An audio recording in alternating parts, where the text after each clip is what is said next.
We are outside the Imagination Station. I'm joined with Chief Scientist here, Carl Nelson. And Carl, what do you have planned for us today? We're going to talk about a little bit of combustion today, combustion of fine powders. And so I have this really, really fine powder. It's kind of windy out here. I'm not sure if this is going to work.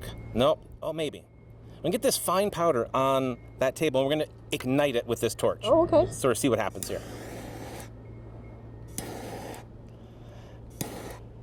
Oh, that's actually pretty cool. What's happening there is exactly this. If that fine powder is dispersed in the air, instead of it being a clump on the table, it becomes a mist like this. Okay? And so it combusts much more dramatically. And where this is important is if you were in, say, like a grain mill or a flour mill, something like that. So as an example, we can do a little quick math here, okay? I want you to imagine this pile of blocks is a tiny granule of flammable material. We're going to calculate the surface area. It's really easy. There are 6 sides. Each side has a length of 2. So we have 4 times 6 is? 24. 24. Okay. Now, if I take that particle and I grind it up like this and make it into a fine powder, now I've got 6 blocks of, oh no, I've got 8 blocks of area 6, which is?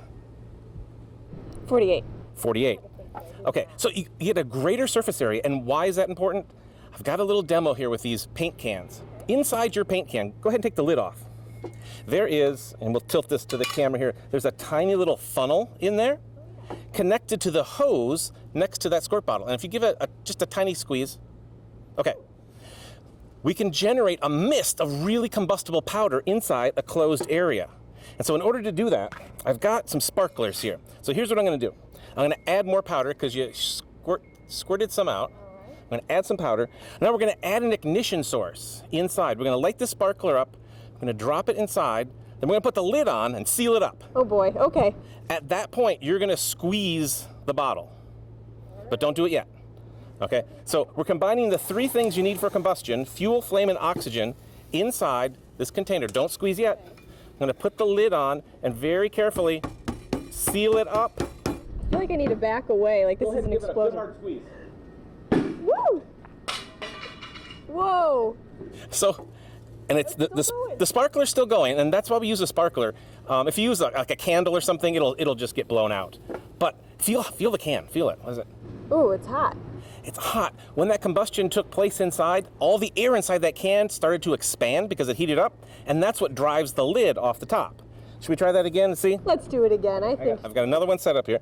And so, again, we're just looking at what happens when you have a very, very fine powder in a confined space with an ignition source. So we'll add some powder here just to make sure we have more than enough. We're going to add our sparkler. Here, I'll let you drop that in there. Just drop it right in. I feel like I need to draw my name. You could. Okay, there's your squeeze bottle. Don't squeeze it yet. And get this on here. Okay, 3, 2, 1, squeeze it. Woo! Wow.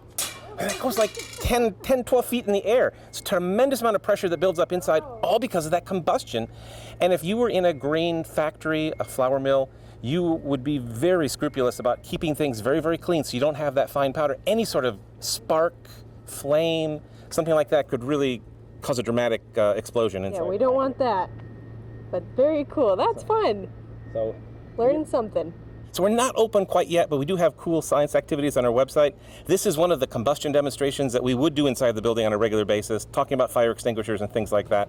But if you're looking for cool things to do, head to your website, imaginationstationtoledo.org. All right, Carl, thanks so much, and that's how you imagine it.